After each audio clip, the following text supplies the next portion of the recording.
Lost as a girl, Laura found her way back to a life she barely remembered, uncovering betrayals and rebuilding bonds along the way. From tragedy to triumph, can she truly reconcile two identities to create a brighter future for herself and others? Before we get into the story, comment below where in the world you are watching from today. Rodrigo Azevedo stood at his office window, staring at the city below. Another birthday had passed, Laura's birthday. She would have been 25 today. The thought made his heart ache like it did every single day for the past 10 years. Mr. Azevedo? His assistant's voice came through the intercom. The new housekeeper is here for her first day. Rodrigo pressed the button without much interest. Send her up. He didn't even turn around when the door opened. These days, he barely looked at anyone. What was the point? Everyone, eventually, left just like Laura had. Good morning, Mr. Azevedo, a soft voice said from behind him. I'm Victoria Santos. Something in her voice made him turn around. The young woman standing there wore simple clothes, clean but well-worn jeans and a white blouse. Her dark hair was pulled back in a neat ponytail, and her eyes, there was something familiar about those eyes. Mrs. Garcia will show you around, he said quickly, turning back to the window. He couldn't bear to look at young women Laura's age. It hurt too much, but as Victoria turned to leave, something caught the morning light. A necklace. Rodrigo's heart stopped. No, it couldn't be. He blinked hard, trying to clear his vision. Wait, he called out, his voice suddenly hoarse. That necklace! Victoria's hand went to her throat, touching the small golden pendant. Oh, this? I've had it forever, since I was little. Rodrigo's legs felt weak. He grabbed the edge of his desk to steady himself. The pendant was unique, a small golden star with a tiny diamond in the center, and on the back. Does it have an inscription? He asked, trying to keep his voice steady. Victoria looked surprised. Yes, actually. It says, "To my brightest star." How did you know? The room started spinning. Rodrigo had to sit down. He'd had that necklace custom made for Laura's 15th birthday, just 2 weeks before she disappeared. He'd spent hours with the jeweler getting the design exactly right. Mr. Azevedo, are you all right? Should I call someone? I'm fine, he managed to say, even though he felt anything but fine. Please, go with Mrs. Garcia. She'll show you what needs to be done. As soon as Victoria left, Rodrigo pulled open his desk drawer with trembling hands. Inside was a small velvet box he hadn't opened in years. The photo inside showed Laura on her last birthday, smiling at the camera, wearing that exact same necklace. He picked up his phone and dialed a number he hadn't used in a long time. Marcus, it's Rodrigo Azevedo. I need your help. Remember that private investigator you recommended years ago. I need his number. Now. The rest of the day passed in a blur. Rodrigo could barely focus on his meetings. Every few minutes, his mind went back to that necklace. He knew he should be rational about this. Lots of necklaces could look similar, but this one was custom made, one of a kind. Through his office window, he watched Victoria working in the garden. She moved with a quiet grace, stopping occasionally to smell the roses, Laura's favorites. His heart clenched. How old was she? Early 20s, probably. The right age. When evening came, he found himself walking through the mansion, following the sound of quiet humming. He found Victoria in the library, carefully dusting the shelves. She was humming a lullaby, the same one his wife, Maria, used to sing to Laura. That song, he said, startling her. Where did you learn it? Victoria turned, embarrassed. I'm sorry, I didn't mean to disturb you. The song, I don't really know. I've just always known it, since I was little. Sometimes it helps me feel less alone. Less alone? She shrugged, looking uncomfortable. I grew up in an orphanage. The sisters said someone left me there when I was about 15. I don't remember much from before that. The doctors said it was trauma. 15. The age Laura was when she disappeared. Rodrigo felt like he couldn't breathe. Mr. Azevedo, you've gone pale again. Should I get you some water? No, he said quickly. Just tell me about the orphanage. Where was it? St. Mary's in Sao Paulo. I stayed there until I turned 18. She paused, then added, I know it's not proper to share personal things with my employer. I'm sorry. No, please, Rodrigo said, trying to keep his voice steady. I'd like to know more about you. But Vittoria was already backing away, clearly uncomfortable. I should finish my work. Mrs. Garcia said there's a lot to do before dinner. Rodrigo watched her go, his mind racing. St. Mary's in Sao Paulo. Laura had disappeared during their vacation. In Sao Paulo. It couldn't be a coincidence. Could it? That night he couldn't sleep. He spent hours in his study looking at old photos of Laura. The same dark hair as Vittoria. The same way of tilting her head when she was thinking. Even the same habit of humming when she worked. He opened his laptop and typed out an email to the private investigator. He needed answers. He needed to know if he was crazy for hoping after all these years that his daughter might have somehow found her way back home. As he wrote, he could hear Vittoria moving around the house, finishing her evening duties. The sound of her humming drifted through the halls, that same lullaby, the one Maria had created just for Laura. Rodrigo closed his eyes, remembering how many nights he'd spent searching for Laura, how many false leads he'd followed, how many times his heart had been broken all over again. Could he really do this to himself again? But then he thought of that necklace, that unique, custom-made necklace that he'd given his daughter with such hope for her future. The future that had been stolen from them both. His fingers moved across the keyboard, typing the last lines of the email. I need everything you can find on Vittoria Santos, and I need it fast. I think she might be my daughter. As he hit send, Rodrigo heard the front door close as Vittoria left for the night. He walked to the window and watched her walk down the driveway, her hand absently touching that golden star around her neck. Laura, he whispered to the empty room. Could it really be you? The next morning, Rodrigo couldn't focus on anything. He kept checking his phone, waiting for news from the private investigator. Every time he heard footsteps in the hallway, his heart jumped, hoping to catch another glimpse of that necklace. Your 10 a.m. meeting is cancelled, Mr. Azevedo, his assistant announced through the intercom, and Detective Santos is here to see you. Rodrigo practically ran to open his office door. The detective hadn't changed much in 10 years. Same weathered face, same tired eyes. He'd been the one who'd originally handled Laura's kidnapping case. You look like you've seen a ghost, Rodrigo, Detective Santos said, sitting down heavily in the leather chair. Tell me what's going on. Rodrigo paced the room, unable to stay still. She's here, Miguel. I think I found her.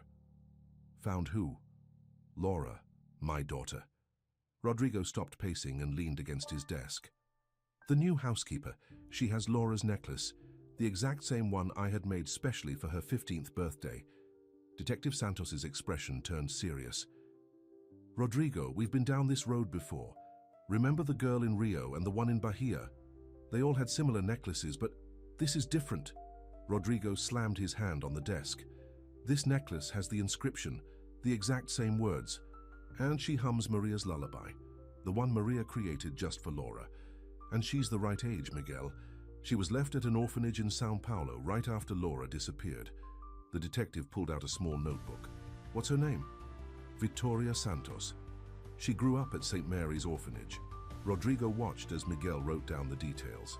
There's more. She looks like Maria, the same way of moving, the same gentle manner.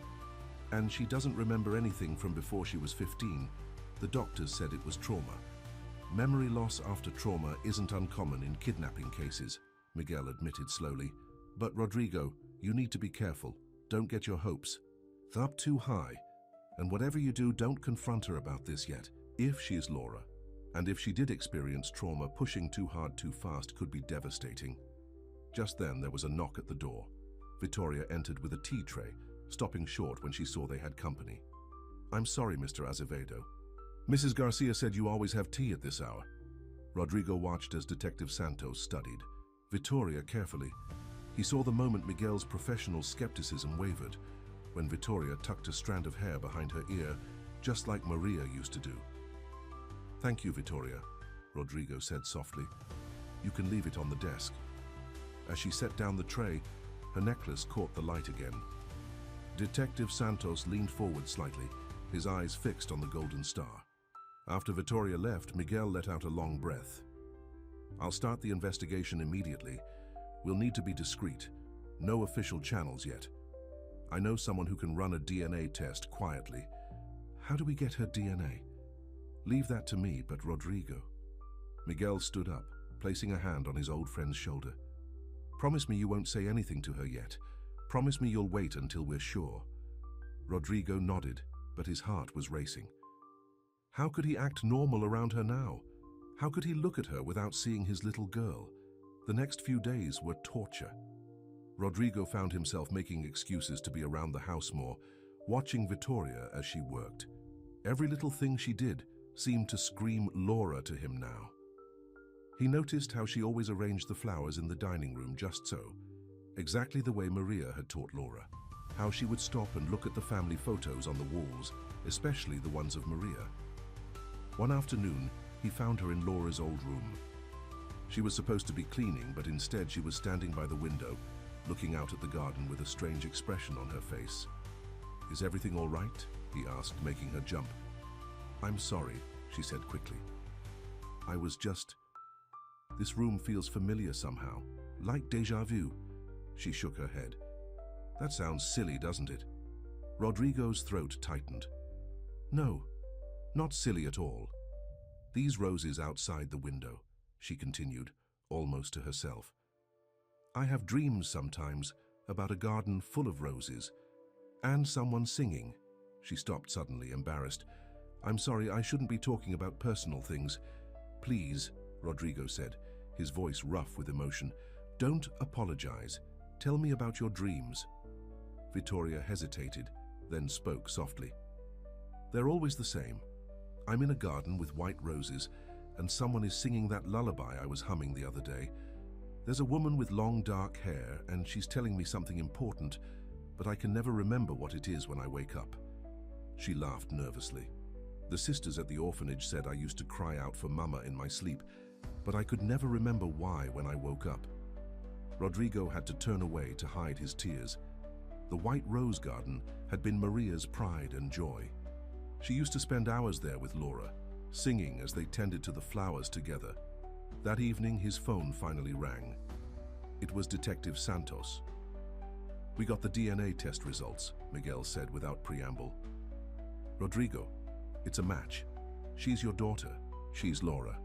Rodrigo sank to his knees, the phone shaking in his hand. After 10 years of searching, of hoping, of praying, his daughter had found her way home. "What do I do now?" he whispered into the phone. "How do I tell her?" "Carefully," Miguel advised. "Very carefully. Remember, she's built a whole life as Vittoria. Finding out her entire identity is different than she thought. It could be overwhelming." After hanging up, Rodrigo sat in his study for hours, looking at old photos of Laura and Maria. How had he not seen it immediately? Vittoria had Maria's smile, Laura's way of walking, both of their kind hearts. Through his study window, he could see Vittoria in the garden, cutting fresh roses for tomorrow's arrangements. She paused to smell. One of the white blooms, just like Maria used to do, just like she'd taught Laura to do. His daughter was alive. She was home. But the hardest part was still ahead, helping her remember who she really was, without breaking her in the process. As the sun set, casting long shadows across the rose garden, Rodrigo made a silent promise to Maria. "I'll bring her back to us, my love. This time I'll protect her. This time I won't let anything take her away again." The morning after receiving the DNA results, Rodrigo sat in his kitchen, watching Vittoria prepare breakfast. Every movement she made now seemed like a miracle. His daughter was alive, working in his own house, not knowing who she really was. "Mr. Azevedo," Vittoria's voice broke through his thoughts, "your coffee is getting cold." "Thank you, Vittoria." He paused, then added, "Would you like to join me for breakfast?" She looked startled. "Oh no, sir. That wouldn't be proper. Mrs. Garcia was very clear about the rules." "Please," he said softly. "I insist." Reluctantly, Vittoria sat down at the far end of the table. Rodrigo noticed how she kept her eyes down, her hands folded neatly in her lap, just like Maria had taught Laura to do at formal dinners. "Tell me more about growing up in the orphanage," he said, trying to keep his voice casual. Vittoria shifted uncomfortably. "There's not much to tell. The sisters were kind. They tried their best to help me remember who I was, but she touched her necklace absently. Nothing ever came back, and no one ever came looking for you.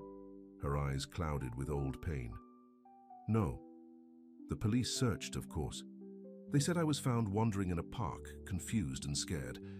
I couldn't remember my name or where I came from, just that someone had been chasing me.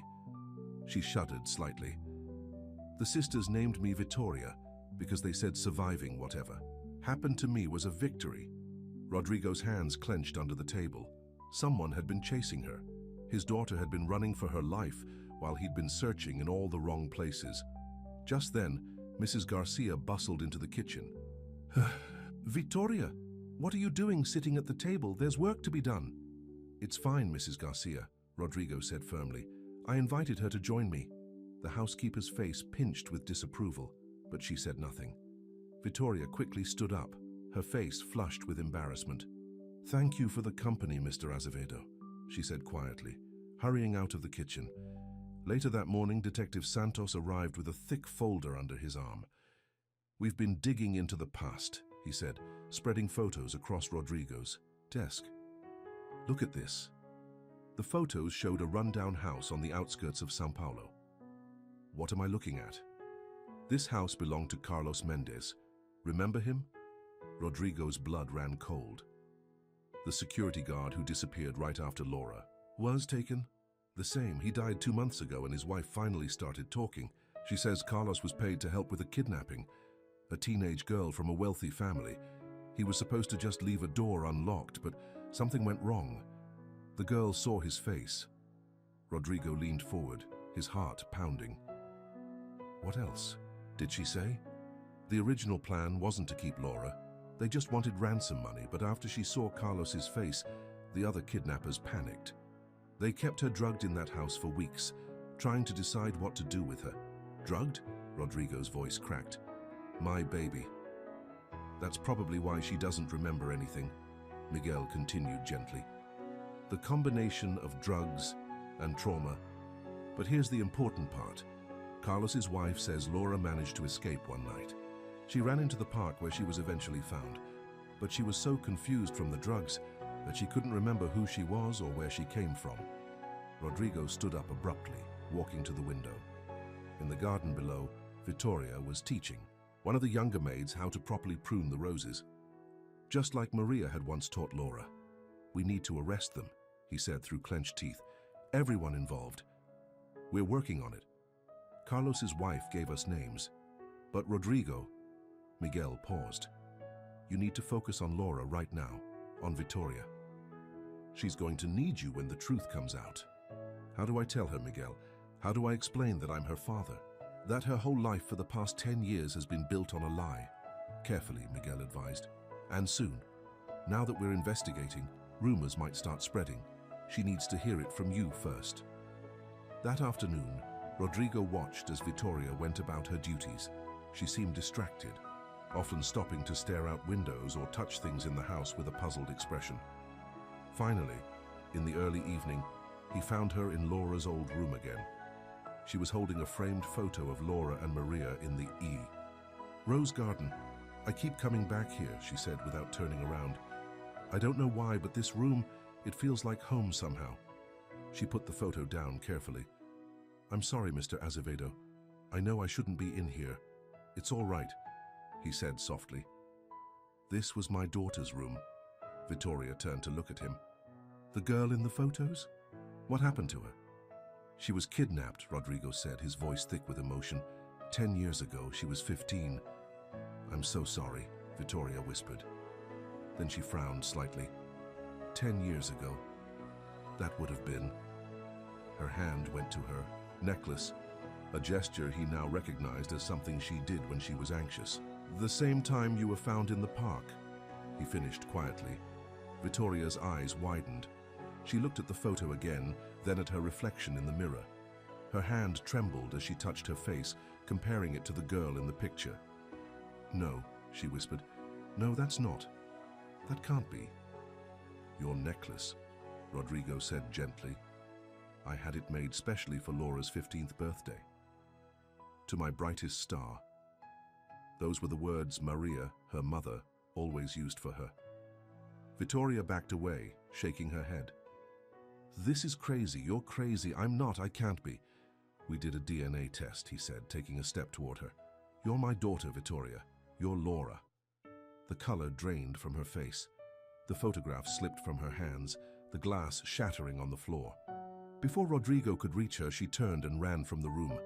"Laura, wait," he called out, but she was already gone. He heard the front door slam, then the sound of running footsteps on the gravel driveway. Rodrigo rushed to the window, watching, helplessly as Vittoria, his Laura, ran away from him for the second time in his life. In the growing darkness, he could still see the golden star of her necklace catching the last rays of sunlight.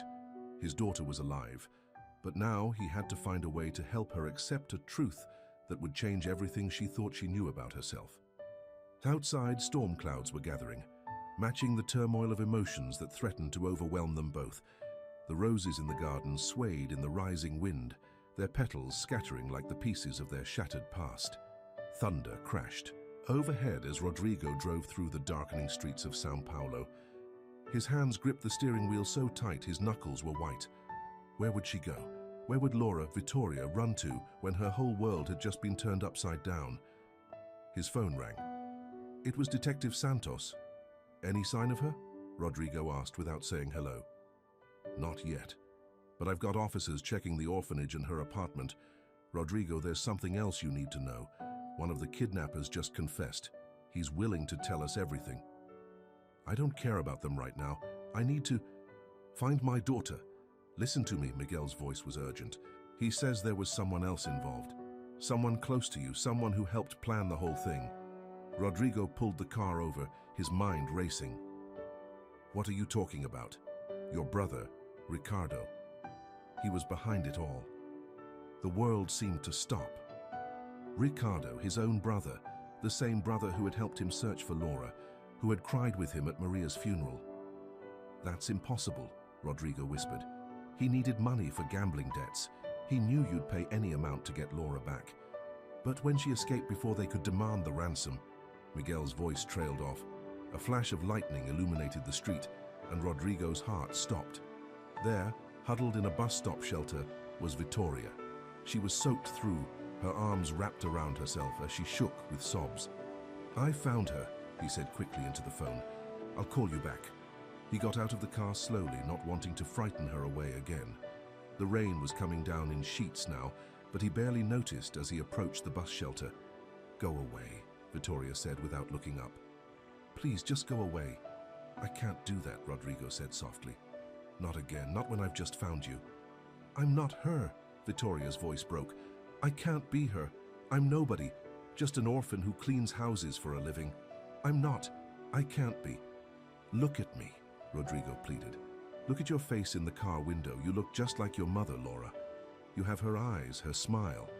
Even the way you move is just like her. Stop calling me that." But she did look at her reflection, her hand going to her face. "I don't. I don't remember being her. But you remember some things, don't you? The roses, the lullaby, the garden." Vittoria's hands went to her temples. "I have these dreams, fragments, but they don't make sense. A woman singing, the smell of roses, someone chasing me." She looked up at him suddenly. There was a man. He had a beard, and he was arguing with someone about money. Rodrigo's fists clenched. Ricardo had worn a beard back then. "What else do you remember?" I was so scared. They kept giving me pills that made everything fuzzy, but one night I heard them talking about killing me, so I ran. I ran so far. She was shaking harder now. "But that could have happened to anyone. It doesn't mean I'm..." "Laura had a scar," Rodrigo said quietly. "On her left ankle. She fell off her bike when she was 12. Vittoria's eyes widened. Slowly, with trembling hands, she pulled up her pant. Leg. There on her left ankle was a faint scar. "No," she whispered. "No, no, no." Then something else seemed to hit her. "The necklace. You said you had it made for her 15th birthday. That was just before you disappeared," Rodrigo finished. 2 weeks before you were taken." Taken. The word seemed to trigger something. Vittoria gasped, doubling over as if in pain. The garden. I was in the garden. Someone grabbed me from behind. I tried to scream, but they put something over my face and Rodrigo caught her just as her legs gave out. "It's all right," he soothed, holding her close. "You're safe now. No one will ever hurt you again." "Uncle Ricardo," she whispered, the memory suddenly crystal clear. He was there. He watched them. "Take me, why? Why would he do that?" Rodrigo's heart broke at the pain in her voice. "Money," he said bitterly. "He needed money, and he thought I would pay a ransom. But I ran away before they could ask for it." Vittoria, Laura, was crying now, deep, racking sobs that shook her whole body. "And I couldn't remember. I couldn't remember anything. Not you, not Mom, not even my own name. The drugs they gave you, and the trauma. The doctors said it could cause memory loss." Rodrigo was crying too now, his tears mixing with the rain. "I searched for you for so long. Every lead, every possibility. But I never imagined you were so close." A car pulled up beside them and Detective Santos got out. "Laura," he said gently, "do you remember me? I used to bring you chocolate when I came to talk to your father about the case." Laura looked at him. And something else clicked into place.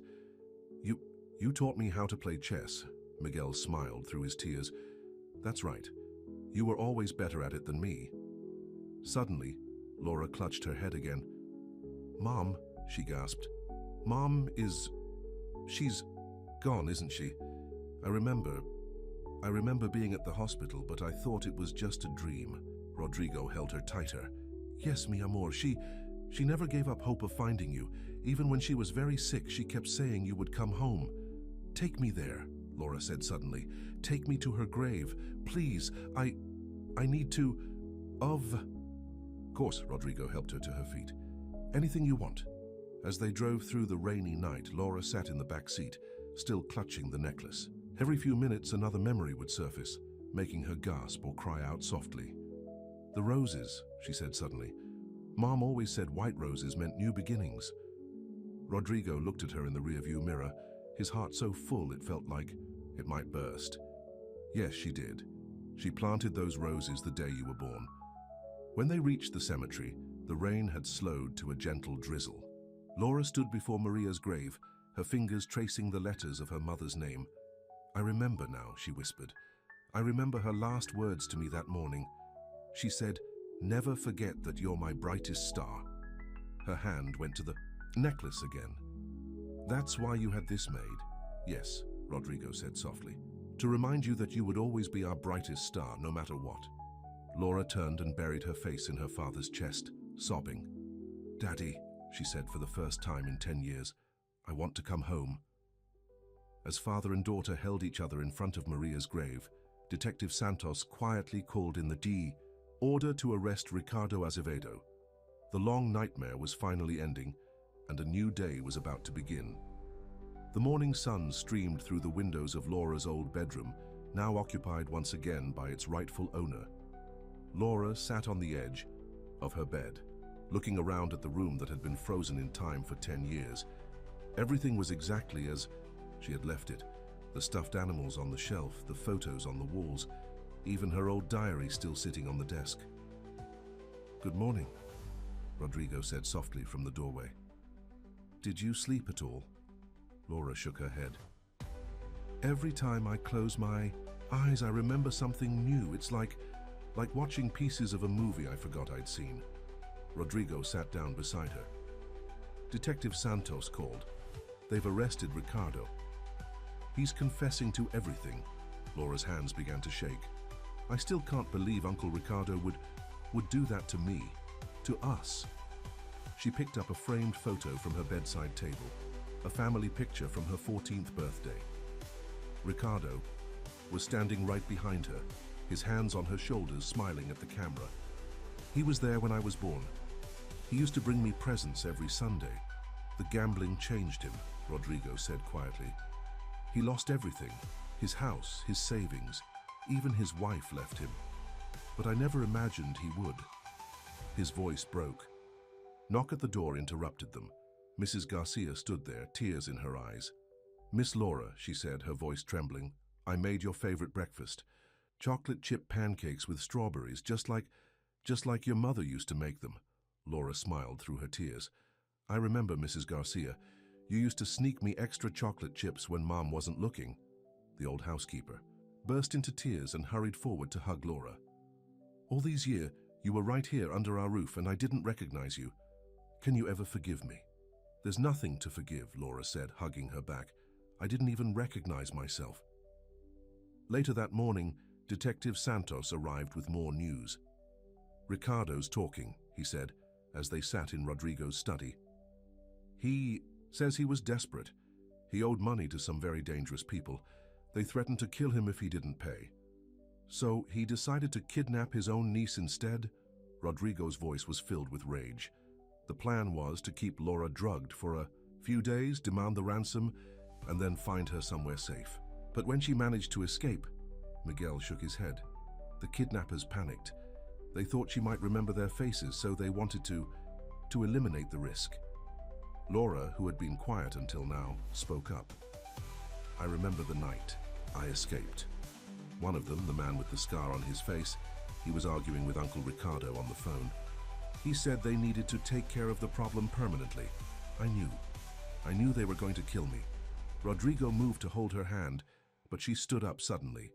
"I want to see him," she said firmly. "Laura, no," Rodrigo protested. "I need to, Dad. I need to look him in the eye and ask him why. Why would he do this to his own family?" Detective Santos nodded slowly. "It might actually help with her recovery, Rodrigo. Confronting him could help bring back more memories." And so that afternoon, Laura found herself sitting in an interview room at the police station, waiting for the uncle who had destroyed her life.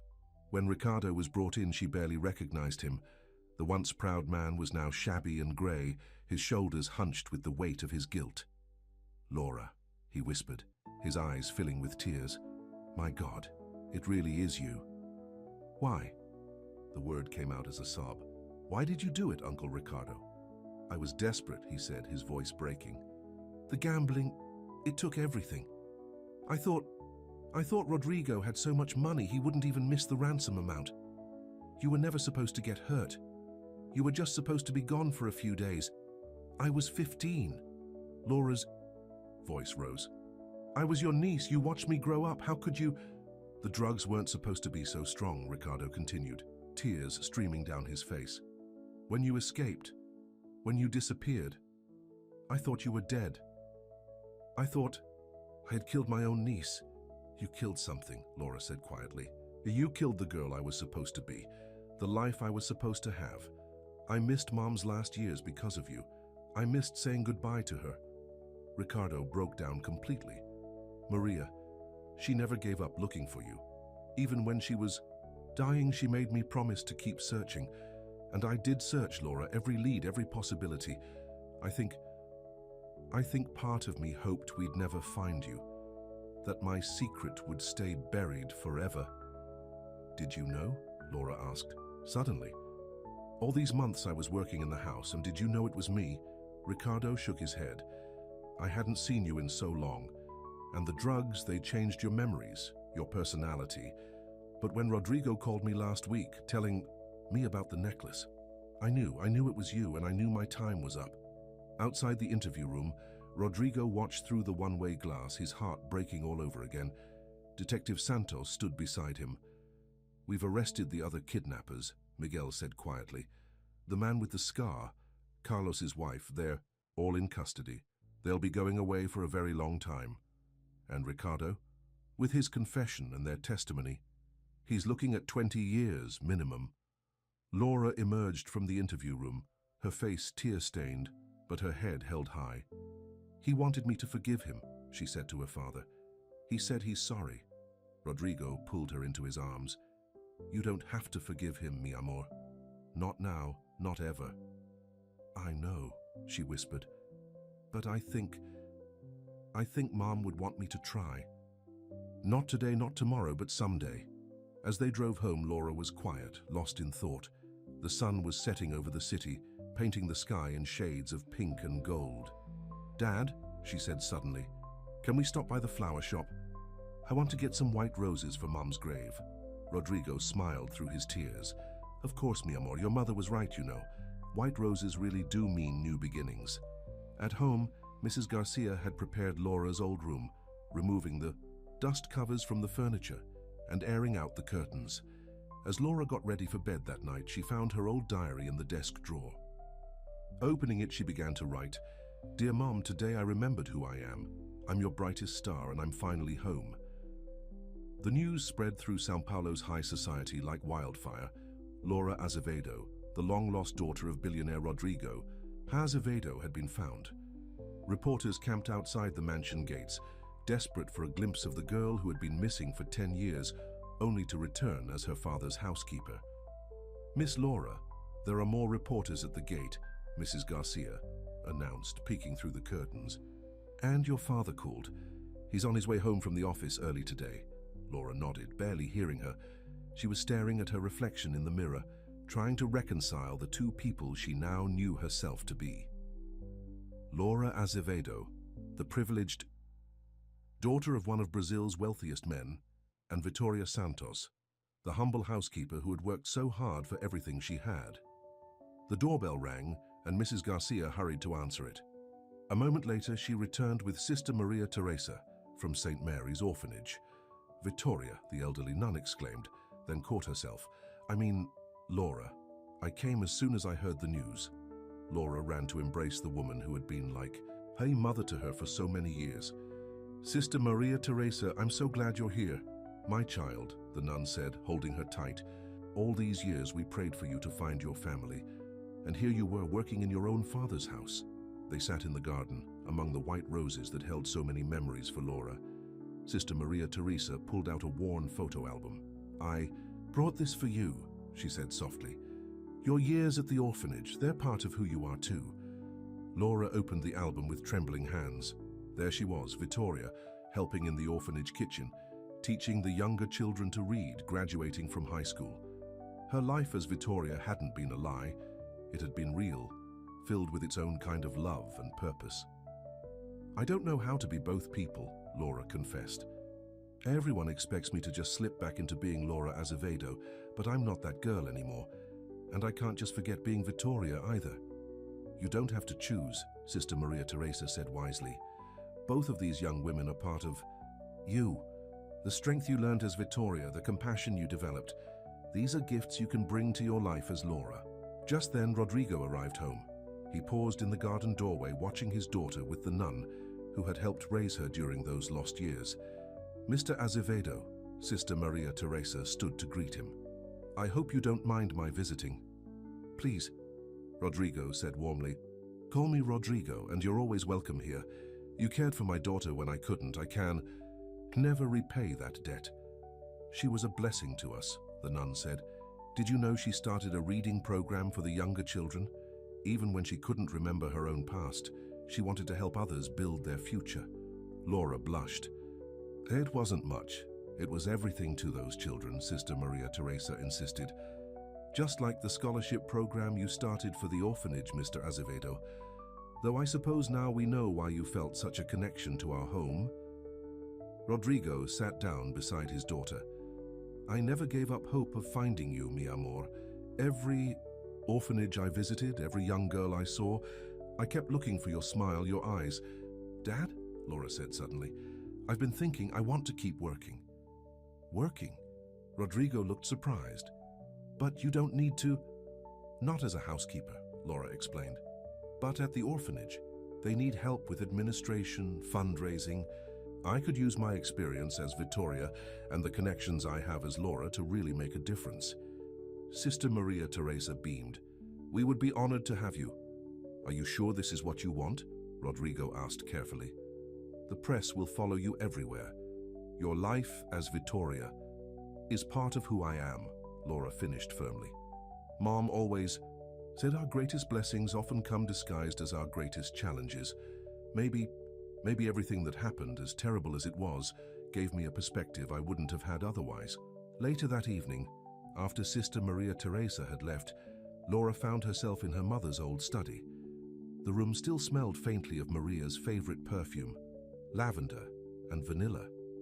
On the desk was a framed quote that Laura remembered her mother-loving. Life is not about waiting for the storm to pass, but learning to dance in the rain. The door opened, and Rodrigo came in with 2 cups of hot chocolate, their old nighttime ritual that both had remembered separately during the lost years. I ran into Carmen today, he said carefully. From the orphanage. She was worried about you. Said you hadn't been answering her calls. Laura sighed. Carmen had been her best friend when she was Vittoria, her only real friend if she was honest. I don't know what to say to her. Hey, remember me? Your ordinary friend Vittoria. Surprise? I'm actually a billionaire's daughter. You could try the truth, Rodrigo suggested gently, that you're still her friend, just with a different name and a more complicated story than you knew before. What if she feels betrayed? What if she thinks I was somehow lying to her all this time? Give her a chance, Rodrigo said. True friendship can survive anything, even finding out your friend is actually someone else. Laura picked up a photo from her mother's desk, one of the last taken before she disappeared. In it, she was laughing at something out of frame, her hair flying in the wind, the star necklace glinting in the sun. Mum would know what to do, she said softly. She always knew exactly what to say to make things better. Actually, Rodrigo said, reaching into his pocket, she did know what to say. He pulled out an envelope, yellowed with age. She wrote this for you during her last days. She made me promise to give it to you when we found you. Laura took the envelope with trembling hands. Her mother's elegant handwriting spelled out "For my brightest star" on the front. I'll give you some privacy, Rodrigo said, kissing her forehead before leaving the room. Alone in her mother's study, Laura opened the letter and began to read. My dearest Laura, if you're reading this, then your father has finally found you, just as I always knew he would. And if you're reading this, then I'm no longer there to hold you and tell you how much I love you. I don't know what happened to you, my darling girl. I don't know what trials you've faced or what life you've lived. But I know this. Whatever name you've been called, whatever path you've walked, you are still my brightest star. Your life may feel divided now, the before and after, the what was and what is. But remember what I always told you about our rose garden. Every flower there grew from broken ground, reaching toward the light despite the darkness that once surrounded it. You are those roses, my love. Whatever has happened, whatever has changed, your heart remains true. Use all that you've learned, all that you've become to bloom where you're planted now, and know that I have loved you every second of every day, whether you were beside me or lost in the world. You are my greatest gift, my brightest star, my beloved daughter. All my love, Mum. Laura clutched the letter to her chest, tears streaming down her face. Outside the window, the white roses gleamed in the moonlight, and somewhere in her heart, Laura and Vittoria began to merge into one, a young woman who had learned to dance in the rain, who had bloomed despite the darkness, who was finally, truly home. The charity gala at the São Paulo Grand Hotel was in full swing. Crystal chandeliers sparkled overhead as Brazil's wealthiest families mingled, sipping champagne and making small talk. But all eyes kept drifting to the young woman standing beside Rodrigo Azevedo, the miraculous returned daughter who had been making headlines for weeks. Laura smoothed down her elegant blue gown, fighting the urge to hide behind a potted plant. As Vittoria, she had served at events like this, invisible to the wealthy guests. Now she was the center of attention, and every whispered conversation seemed to be about her. Laura, darling. A woman in diamonds approached, air-kissing both, her cheeks. I'm Isabella Montenegro. I was your mother's dearest friend. You probably don't remember me, but actually I do remember you, Mrs. Montenegro, Laura said quietly. You always wore gardenias in your hair at parties, and you used to sneak me extra desserts when Mum wasn't looking. Isabella's eyes filled with tears. Yes, I did, oh my dear girl. She hugged Laura tightly. Maria would be so proud of you. Laura managed a smile, but her eyes kept drifting to the service entrance where the catering staff came and went. Just 3 months ago, she would have been among them, carrying trays and refilling glasses. Are you all right? Rodrigo asked softly. Noticing her distraction, I keep expecting someone to hand me a serving tray, Laura admitted. Everything feels upside down. Before Rodrigo could respond, a commotion broke out near the entrance. Carmen, Laura's best friend from her life as Vittoria, was trying to get past security. Please, I just need to talk to her, Carmen was saying. Vittoria, Laura, whatever your name is now. Laura's heart jumped. She hadn't spoken to Carmen since the truth came out, too afraid of what her friend might think. Let her in, Laura called, out, already moving toward the entrance. She's my friend. Carmen looked out of place in her simple dress among all the designer gowns, but she held her head high as she approached Laura. So, she said, her voice shaking slightly, I had to find out from the newspapers that my best friend is actually Laura Azevedo. Carmen, I'm so sorry, Laura began. I didn't know myself until 3 weeks, Carmen interrupted. 3 weeks since the news broke and not one phone call, not one message. Did you think I wouldn't understand that I'd only been friends with you because you were Vittoria? No, I was scared. I didn't know who I was anymore, let alone how to explain it to anyone else. Carmen's angry expression softened slightly. You're still you.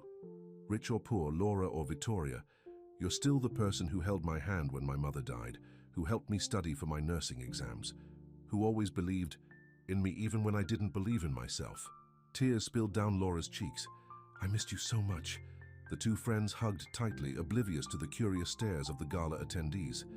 Well, Carmen said, wiping her own eyes, at least now I know why you were always so good with the rich folks' kids at the orphanage. It was in your blood. Laura laughed through her tears. Speaking of the orphanage, I have a proposition for you.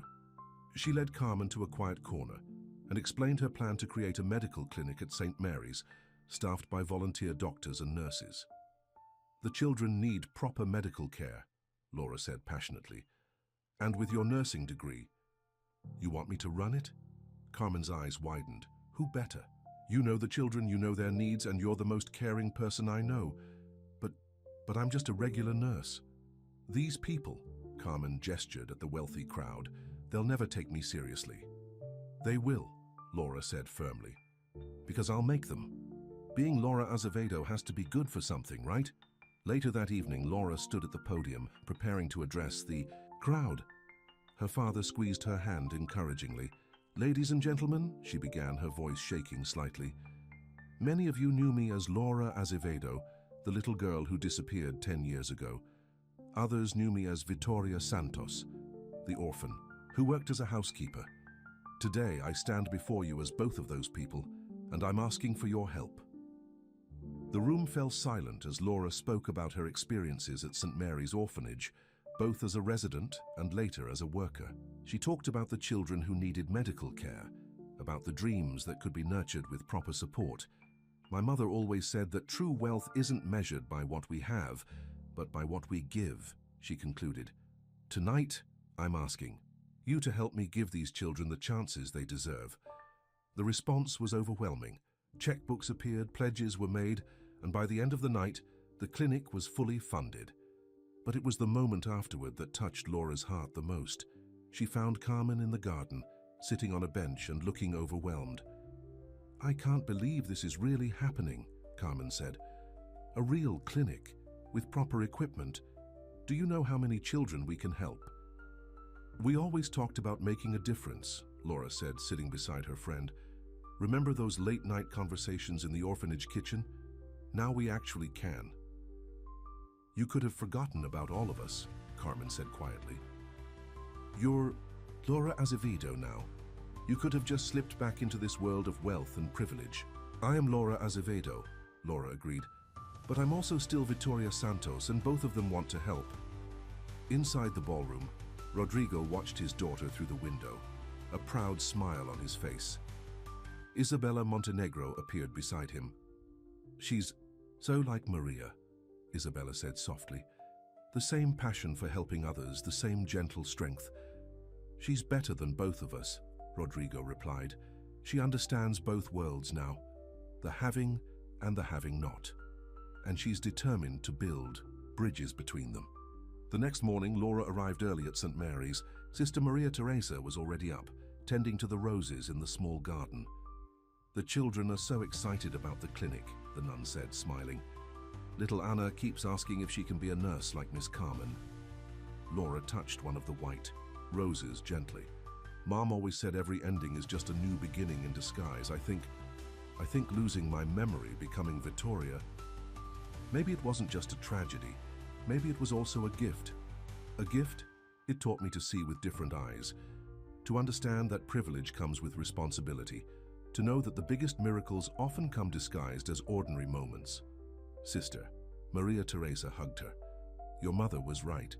You truly are a bright star lighting the way for others. As the sun rose higher, Laura could hear the orphanage coming to life. Children's voices, morning prayers, the clatter of breakfast preparations. This place had been her refuge when she was lost, and now it would be her mission as she found her way forward. She touched the star necklace that still hung around her neck, thinking of her mother's letter. I'm blooming where I'm planted, Mom, she whispered. Just like you said I would. The autumn morning at St. Mary's Orphanage was busy with activity.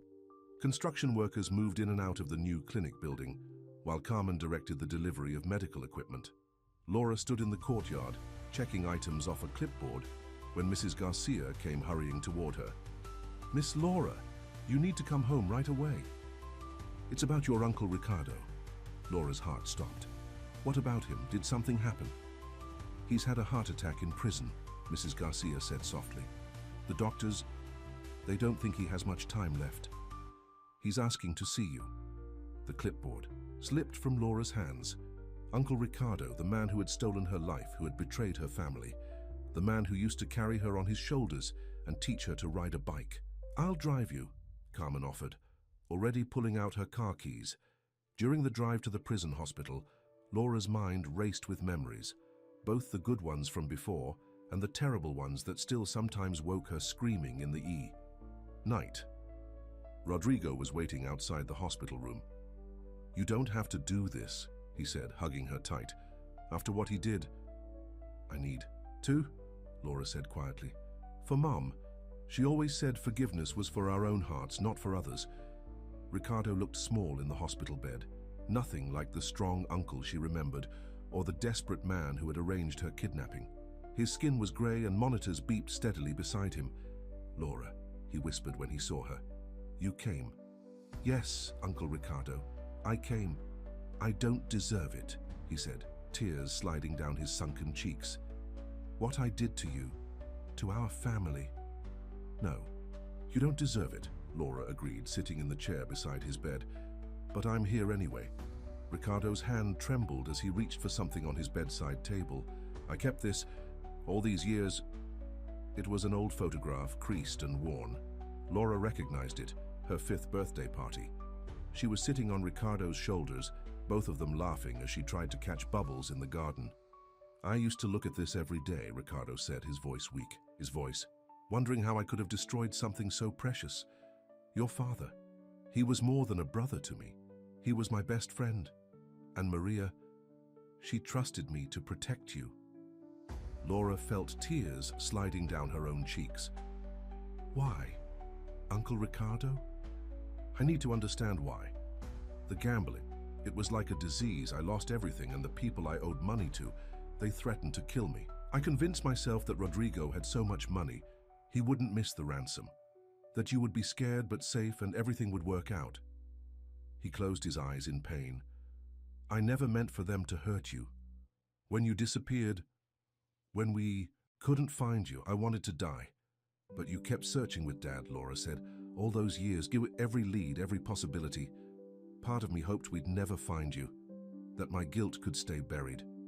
But when I saw you in the house, wearing that necklace, Ricardo's voice broke. You looked so much like Maria, and I knew God was finally making me face what I'd done. A nurse appeared in the doorway. His blood pressure is dropping, she said urgently. We need to... Wait, Ricardo gasped, gripping Laura's hand. Please, in my apartment. There's a safe behind the painting in the study. The combination is your birthday. Everything I know about the kidnapping is there. Names, dates, bank records. I kept it all, in case the truth ever came out. Shh, Laura soothed, surprised by the gentleness in her own voice. "It's okay, Uncle Ricardo, it's over now. Can you ever forgive me?" he whispered. Laura thought of her mother's letter, of the white roses that meant new beginnings. "I'm working on it," she said honestly. "Mom would want me to try." Ricardo's eyes filled with tears. Maria, she always saw the best in everyone. The monitors started beeping frantically. Medical staff rushed in, pushing Laura aside. She watched from the doorway as they worked, but she already knew. Uncle Ricardo was gone, taking decades of guilt with him. Later that evening, Detective Santos came to the mansion. Laura and Rodrigo sat in the study as he spread out the contents of Ricardo's safe. "Hey, it's all here," Miguel said, shaking his head. "Every detail of the kidnapping plot. Names of people we didn't even know were involved. Account numbers where the ransom was supposed to be deposited." "Why would he keep all this?" Rodrigo wondered. "Guilt," Laura said quietly. "He needed to punish himself by keeping the evidence of what he'd done." "There's something else," Miguel added hesitantly. "Something about Maria's death." Laura's head snapped up. "What about Mom?" Miguel pulled out an old medical report. "According to this, Maria's cancer diagnosis came just days after your disappearance. The doctors said the stress, the trauma, it accelerated the disease." Rodrigo stumbled back as if he'd been struck. He knew. All this time, Ricardo knew that he hadn't just stolen our daughter. He'd helped kill my wife. "Dad," Laura said softly, taking his hand. "Mom wouldn't want us to carry this anger. She'd want us to..." "To what?" Rodrigo exploded. "To forgive him? He took everything from us." "Not everything," Laura said firmly. "I'm here, I'm home, and I'm trying to make something good come from all this pain. Isn't that what Mom would want?" Rodrigo's anger crumbled, and he pulled his daughter close. "When did you get so wise?" "I had 2 lives to learn from," Laura said, managing a small smile.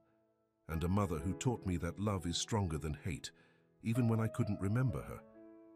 That night, Laura couldn't sleep. She found herself in the garden, among the white roses that had become her symbol of hope. The moon was full, casting silver light over the flowers.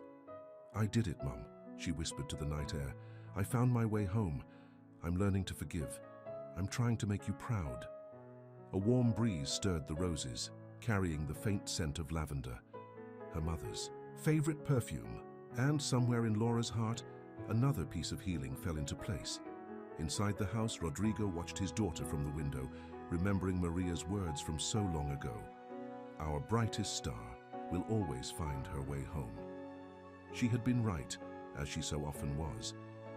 Their daughter had found her way home, and in doing so, she was teaching them all how to heal. The grand opening of the St. Mary's Medical Clinic was scheduled for tomorrow, but Laura couldn't sleep. She stood in the newly furnished waiting room, running her hand along the freshly painted walls. A large portrait of her mother hung in the entrance, under which was written Maria's favorite saying, "Every act of kindness plants a seed of hope." "I thought I'd find you here," Carmen's voice came from the doorway. "Can't sleep either?" Laura turned to her friend with a weak smile. "Everything has to be perfect for tomorrow. These children, they deserve the best." "Like you deserved?" Carmen asked softly. "When you were brought here as a scared teenager with no memories," Laura touched her mother's portrait gently. "I keep thinking about how different things might have been if there had been proper medical care back then. Maybe the trauma counseling could have helped me remember sooner. Maybe everything happened exactly as it needed to," Carmen interrupted. "Look at what you're creating because of it." Just then, they heard small footsteps in the hallway. Anna, one of the youngest orphans, stood there in her pajamas, clutching a teddy bear. "I had a bad dream," she whispered. Laura immediately went to the little girl, kneeling down to her level. "Want to know a secret? I used to have bad dreams too when I lived here." Anna's eyes widened. "You did? Even though you were big?" "Even though I was big. But you know what helped? Looking at the stars." Laura took Anna's hand and led her to the window. "See that really bright one? My mom used to say that stars are like hope. Even on the darkest nights, they're still there showing us the way home." After they tucked Anna back into bed, Carmen gave Laura a knowing look. "You're going to adopt her, aren't you?" Laura started. What? I haven't... Please, I see how you are with her. And she needs someone who understands what she's been through. Someone who knows what it's like to be lost and found. Before Laura could respond, her phone buzzed. It was Detective Santos. Laura, Miguel's voice was urgent. We found something in Ricardo's papers. Something about the day you were taken. There was someone else involved. Someone we never suspected. Laura's blood ran cold. Who? Isabella Montenegro. The name hit Laura like a physical blow. Isabella, her mother's best friend? The woman who had been like an aunt to her? That's impossible, Laura whispered. She was in financial trouble too, Miguel explained. She knew about Ricardo's gambling debts, and she knew your father's weaknesses. She helped plan the whole thing. She was the one who suggested using drugs to keep you confused and compliant. Laura felt sick. Just last week, Isabella had been at the mansion helping with the clinic fundraiser, hugging her and talking about how proud Maria would be. We're bringing her in for questioning now, Miguel continued. Do you want to? I'll be right there. At the police station, Laura found her father already waiting. His face was a mask of fury. She was at our house every day while we searched, he said through clenched teeth. She held Maria's hand during chemotherapy. Mr. Azevedo? Young officer appeared.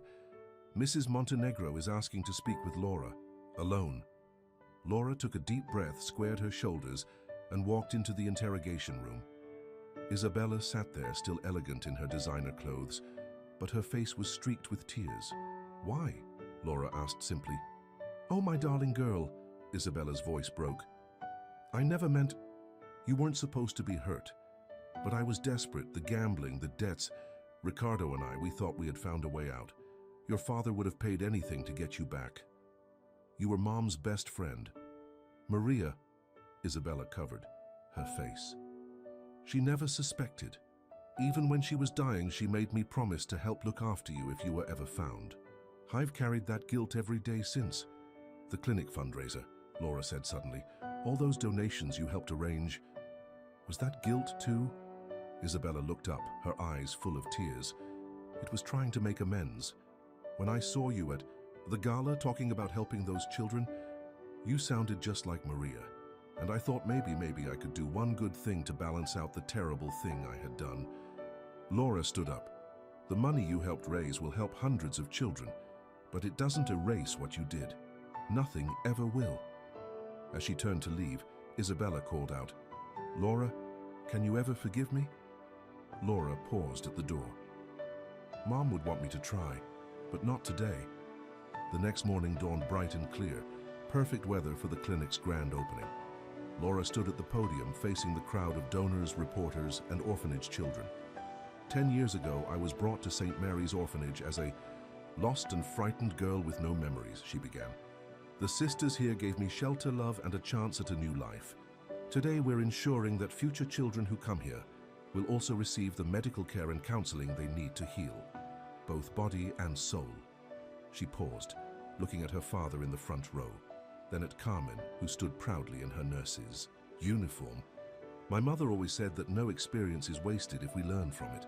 My journey from Laura to Vittoria and back to Laura taught me that family isn't just about blood. It's about the people who hold our hands in the dark times and celebrate with us in the light. As she cut the ribbon to officially open the clinic, Laura felt a sense of completion. The little girl who had been lost was now helping others find their way. The frightened teenager who had forgotten everything was now creating new memories for others. That evening, she sat with her father in the garden, watching the stars come out. I've been thinking, Laura said hesitantly, about Anna. Rodrigo smiled. The little girl from the orphanage? Carmen told me you've been spending a lot of time with her. She's so bright, Dad, and she's been through so much. I think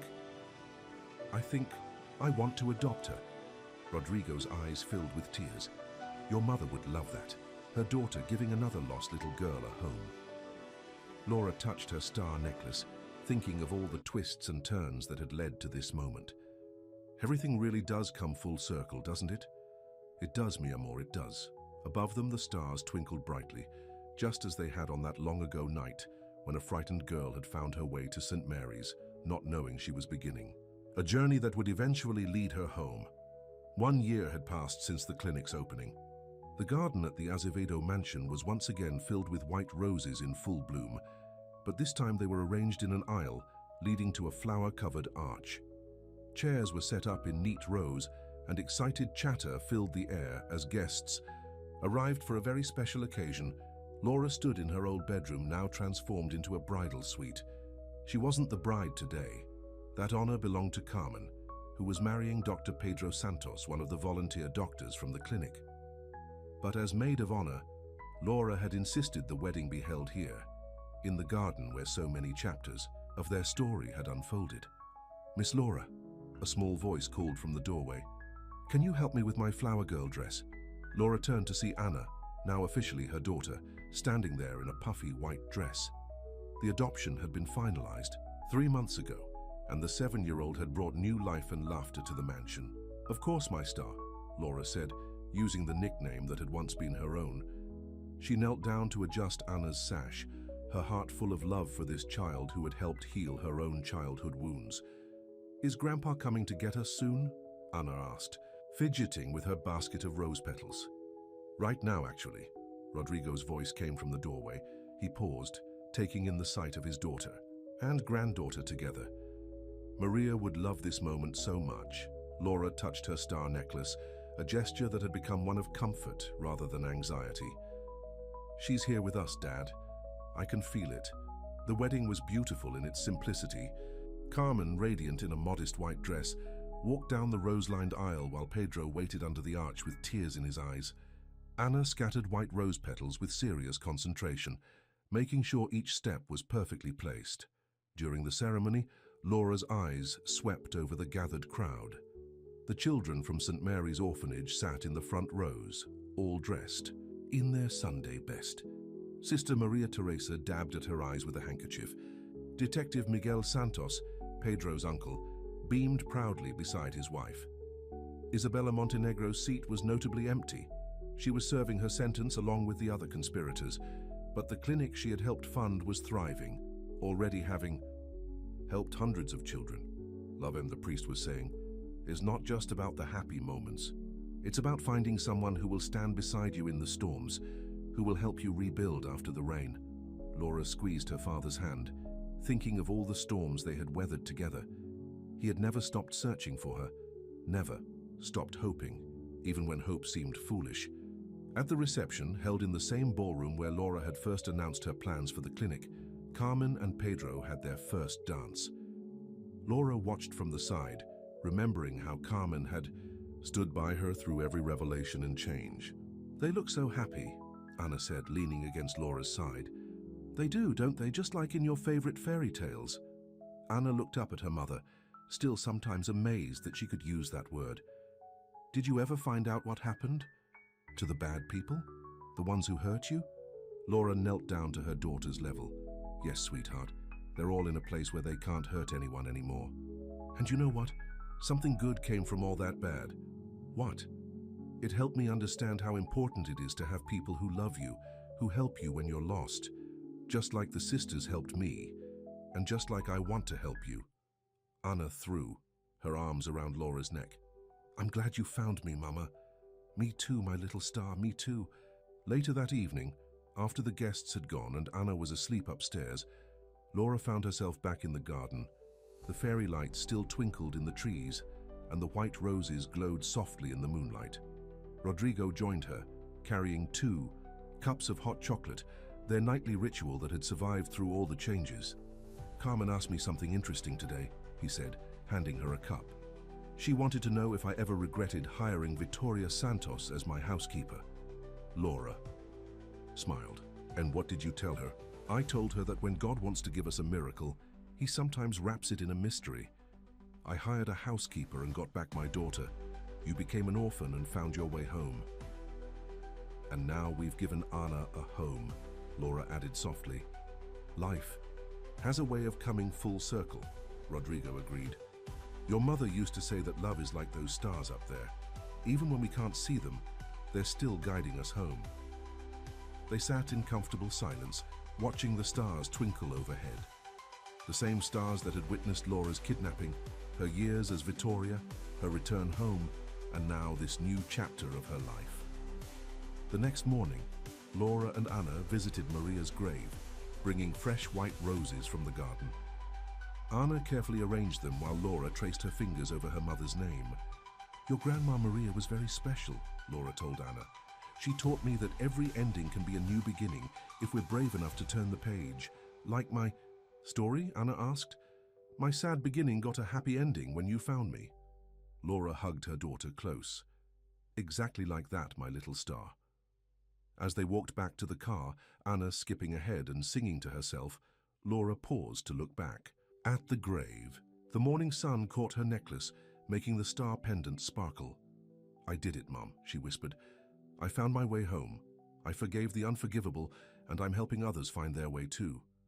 I hope you're proud." A warm breeze stirred the roses, carrying the faint scent of lavender, and in Laura's heart she knew her mother was smiling.